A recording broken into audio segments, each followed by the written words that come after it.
में स्वागत है आपका। मैं हूं आपके साथ अमृत तिवारी। अहम खबर बालोदा बाजार से, जहां सीमेंट कंपनी के एएफआर में भीषण आग लगी है। डंप किए गए कचरे में भीषण आग लगी और इस अगलगी की घटना से हड़कंप की स्थिति है। दूर दूर तक काले धुएं का गुबार नजर आ रहा है। मौके पर दमकल की 6 गाड़ियां पहुंची हुई हैं। आग पर काबू पाने की कोशिश लगातार जारी है और आग लगने के कारणों का अभी तक खुलासा नहीं हो पाया है। सुहेला थाने के खपराडीह गांव का ये मामला है। अहम खबर बालोदा बाजार से, जहां सीमेंट कंपनी के एएफआर में भीषण आग लगी है। डंप किए गए कचरों में भीषण आग लगने से हड़कंप मचा हुआ है। तस्वीरें आपको दिखा रहे हैं, देखिए बालोदा बाजार की ये तस्वीरें। सीमेंट कंपनी के एएफआर में भीषण आग लगी और इसके बाद यहां पर 6 दमकल की गाड़ियां पहुंची हैं। आग पर काबू पाने की कोशिश जारी है। काले और सफेद धुएं का गुबार आप यहां पर साफ तौर पर देख सकते हैं। आग पर काबू पाने की हर संभव कोशिश यहां पर की जा रही है। किस वजह से यह आग लगी अभी तक स्पष्ट नहीं हो पाया है। बहरहाल बालोदा बाजार के सुहेला थाने के खपराडीह गांव में ये फैक्ट्री है।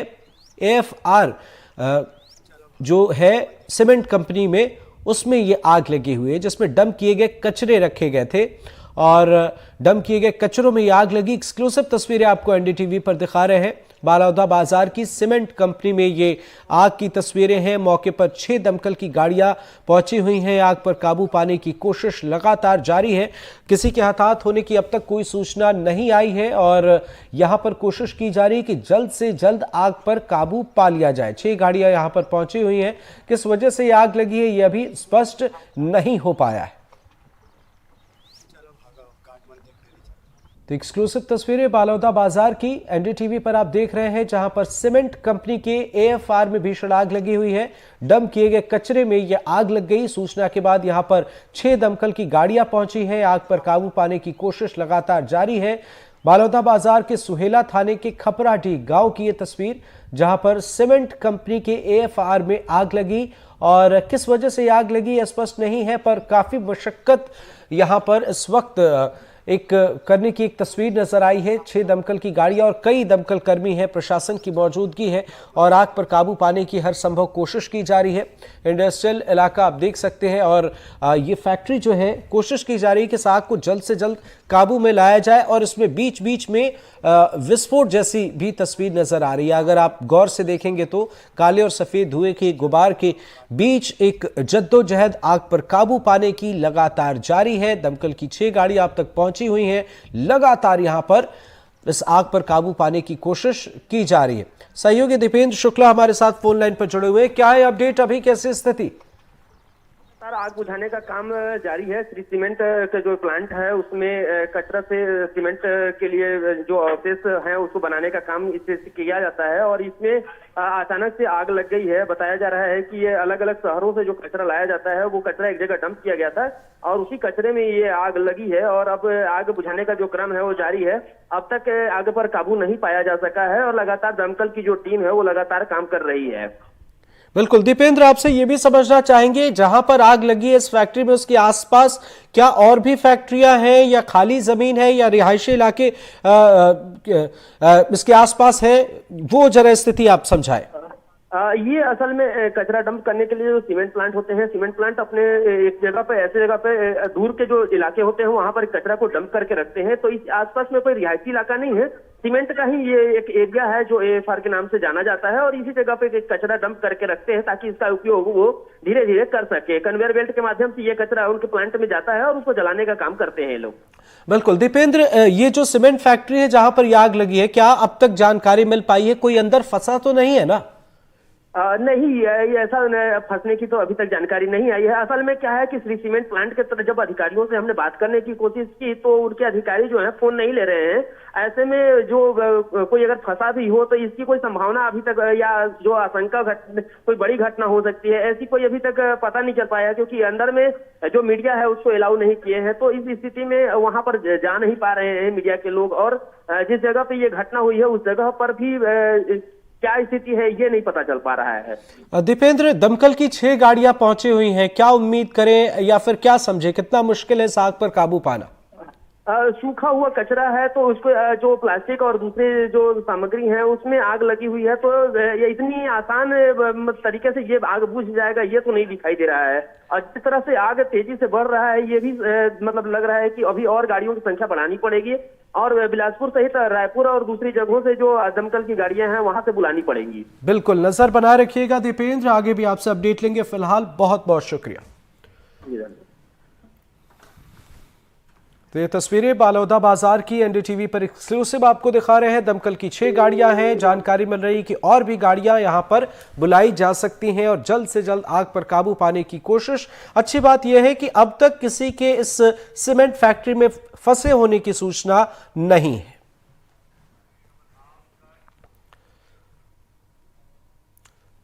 खबर जशपुर से, जहां मानव तस्करी के खिलाफ पुलिस का एक्शन नजर आया है। पुलिस ने 3 नाबालिग बच्चों को तस्करों के चंगुल से छुड़ाया है। नाबालिग बच्चों के महिला रिश्तेदार पर तस्करी के आरोप लगे हैं और महिला काम का झांसा देकर बच्चों को मध्य प्रदेश के छतरपुर ले आई थी। 14 साल के नाबालिग बच्ची का जबरन शादी उसकी कराई जा रही थी। नाबालिगों का जो रिश्तेदार बताया जा रहा है, उनकी जो महिला रिश्तेदार बताई जा रही है, उसने 3 लाख रुपए में इसका बच्चों का सौदा किया था और पुलिस की सख्ती के बाद बच्चों को आरोपियों ने अंबिकापुर में छोड़ा है। पुलिस ने आरोपी महिला को गिरफ्तार कर लिया है। तो यह अहम खबर है, प्रशासन के लिए एक बड़ा अलर्ट। मानव तस्करी के खिलाफ पुलिस का एक्शन यहां पर नजर आया है। पुलिस ने 3 नाबालिग बच्चों को तस्करों के चंगुल से छुड़ाया है। बड़ी बात यह है कि नाबालिग बच्चों की महिला रिश्तेदार पर तस्करी के आरोप लगे और महिला काम का झांसा देकर बच्चों को एमपी के छतरपुर ले आई थी। 14 साल की नाबालिग बच्ची का जबरन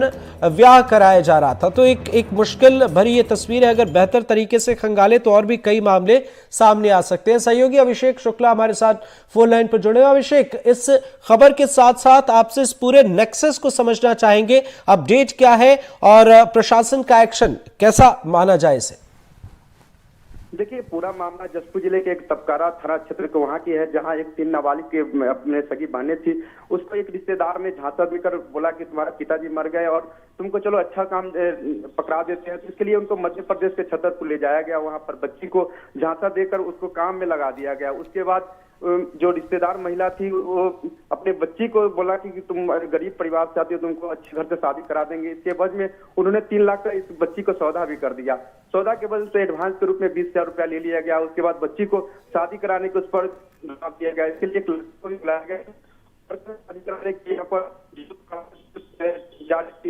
यहाँ पर जो की पुलिस को पूरे मामले की भनक लग गई और पुलिस यहाँ पर दबिश दी और 3 बच्चियां जो थी उसको बरामद कर लिया। साथ ही वो एक महिला थी जो रिश्तेदार थी, उनको जशपुर पुलिस थाने ले आई है और फिलहाल उनको गिरफ्तारी कर जेल भेज दिया है। इस मामले में 2 अन्य और भी व्यक्ति हैं जिसको पतासाजी की जा रही है। जी बिल्कुल, नजर बनाए रखिएगा अभिषेक, आगे भी आपसे अपडेट लेंगे। फिलहाल बहुत बहुत शुक्रिया।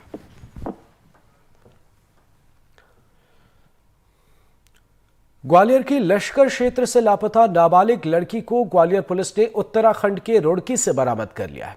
पुलिस लड़की को लेकर रुड़की से ग्वालियर पहुंची, जहां युवती की शिकायत पर पुलिस ने आरोपियों के खिलाफ पॉक्सो एक्ट के तहत मामला दर्ज कर लिया है। आरोपियों की तलाश जारी है।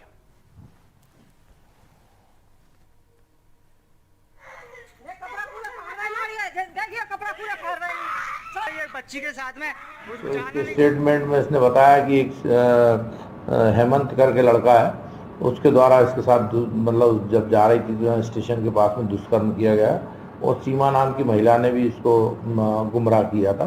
तो इस प्रकार से इन आरोपी हैं जो जिसके विरुद्ध इसने बताया दुष्कर्म के संबंध में, उनके विरुद्ध धारा 376 और पॉक्सो एक्ट का अपराध पंजीबद्ध कर विवेचना की जा रही है और बच्ची को वन स्टॉप सेंटर पर भेजा गया।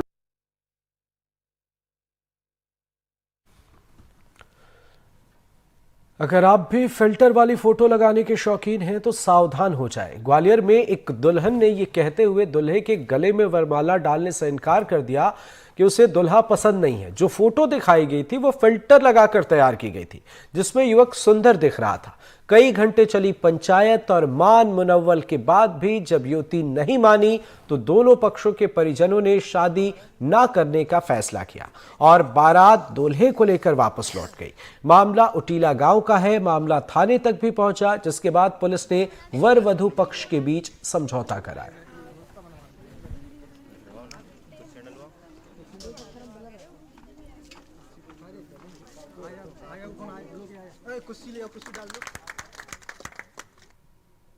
दोनों पक्षों की वरमाला होने वाली थी और जब लड़की ने दुल्हन ने जो दूल्हे को देखा तो उसने शादी करने से इनकार कर दिया, क्योंकि दुल्हन को जो फोटोग्राफ के आधार पर रिश्ता तय हुआ था तो उसका कहना यह था कि जो फोटो भेजा गया था वो फोटो से डिफरेंट है दूल्हा, और फिजिकली भी मतलब जो है उसकी हाइट वगैरह कम है, तो दुल्हन ने शादी करने से इनकार कर दिया था। इस बात पर से दोनों पक्षों में विवाद की स्थिति होकर झगड़ा हो रहा था, तो उटीला पुलिस द्वारा वहां पे जाके दोनों पक्षों की काउंसलिंग की गई।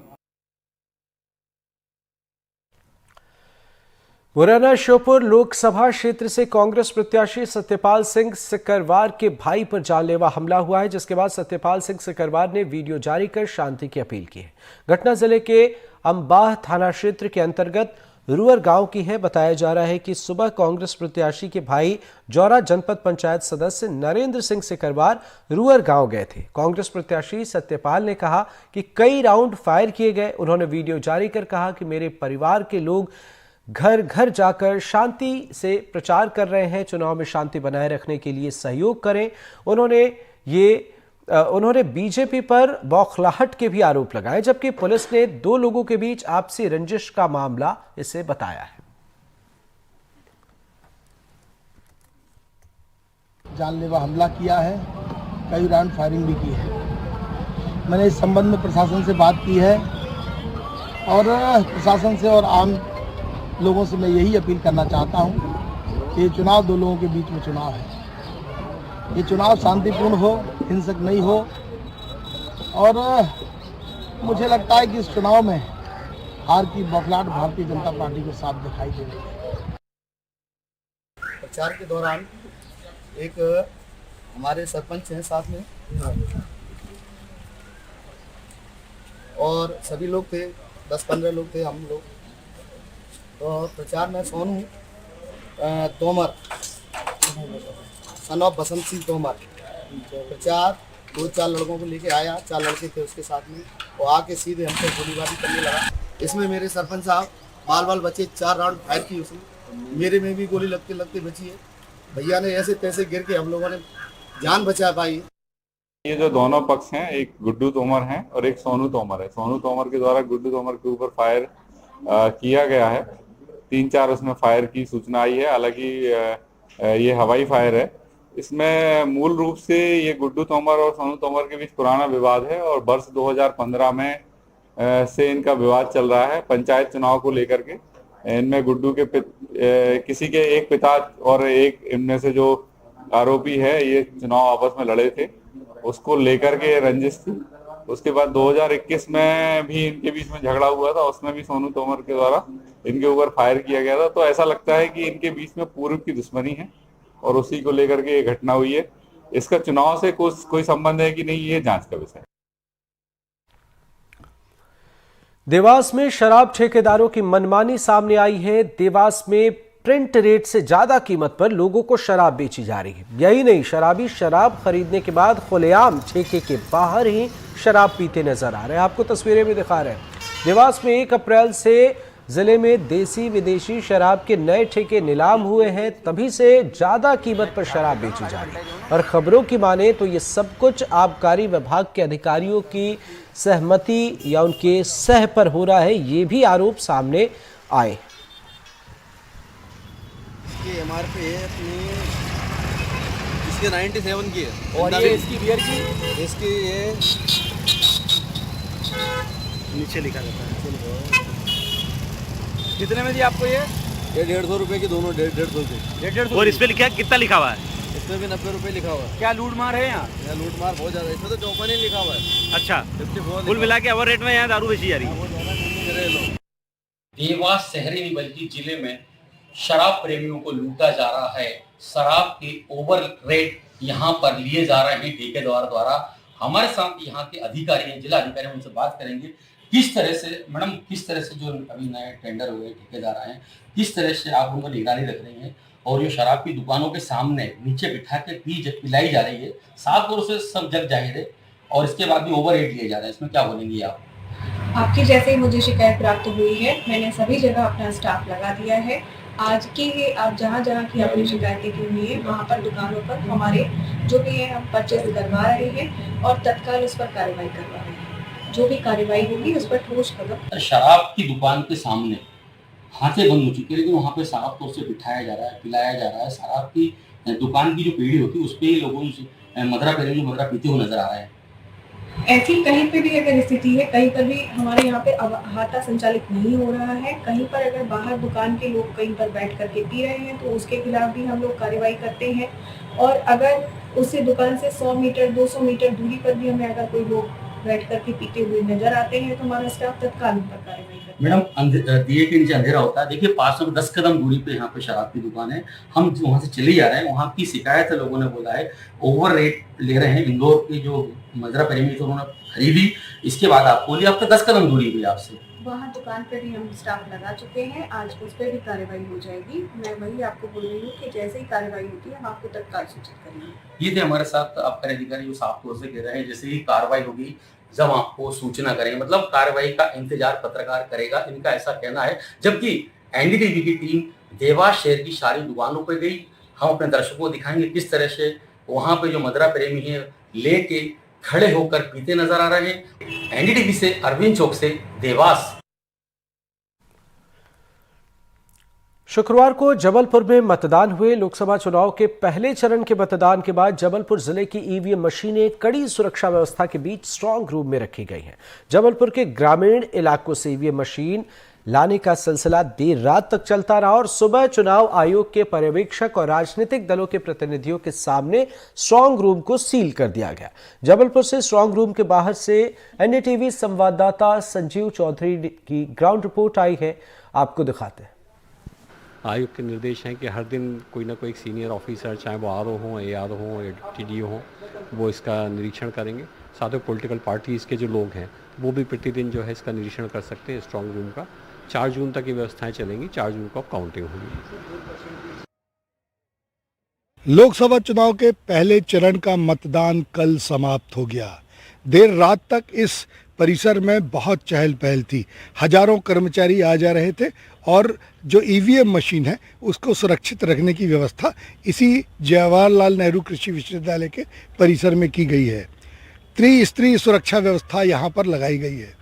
किसी के भी आने जाने की अनुमति नहीं है, क्योंकि पूरे जिले के संसदीय क्षेत्र के जो ईवीएम और वीवीपैट मशीन है वो यहाँ सुरक्षित रखी गई है।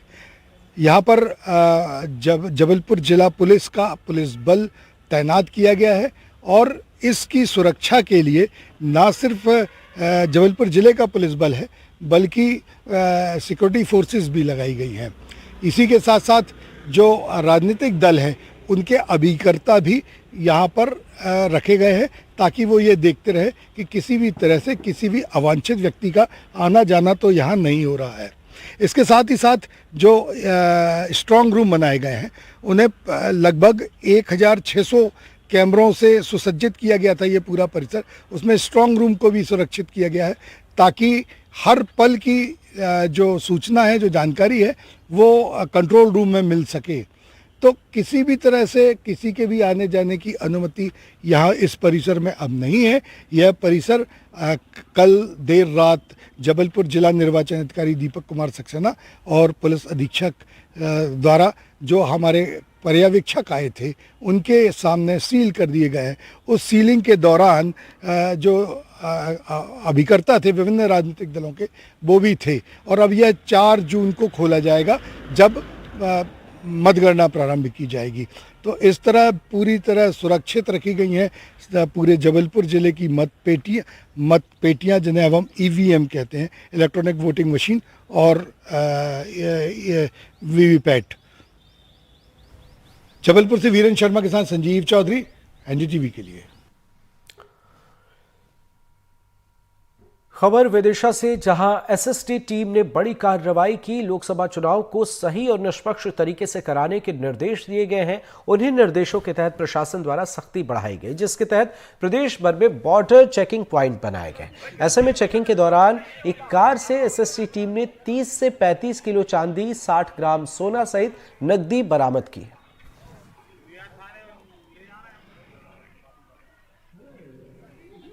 व्यापारी जो है वो सोने चांदी के जेवरात जो है वो हाट बाजार में ले जाते हैं और वहाँ पे बिक्री करते हैं और लेके आते हैं। संभवतः इसी तरीके की कोई बात थी, वो अपने साथ सोने चांदी के जेवरात और लेके आ रहे थे, तो एसएसटी ने उसको इंटरसेप्ट किया।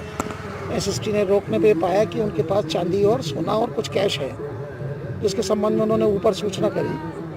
हमको भी सूचना प्राप्त होने पर हमने इनकम टैक्स अधिकारियों को इस संबंध में अवगत कराया कि प्रावधान के मुताबिक जो है बहुमूल्य धातुएं या कैश अगर कोई ले जाता है, वो पकड़ा जाता है, तो उसकी जांच करने के अधिकार इनकम टैक्स होने के नाते हमने इनकम टैक्स अधिकारी को बुलवाया है। जो भी उनके नियम में जांच हो सकती है वो जांच कर रहे हैं, और जांच करने के बाद जो भी सही पाया जाएगा वो कार्रवाई की जाएगी।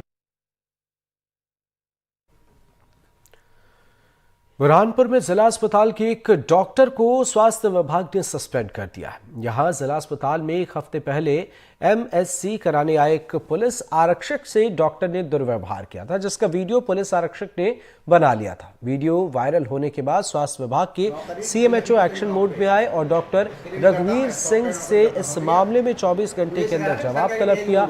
उन्हें गुलई गांव के प्राथमिक स्वास्थ्य केंद्र में अटैच किया गया था, लेकिन प्रशासन ने डॉक्टर के खिलाफ कड़ी कार्रवाई की मांग की थी, जिसके बाद डॉक्टर रघुवीर सिंह को निलंबित कर अलीराजपुर भेज दिया गया।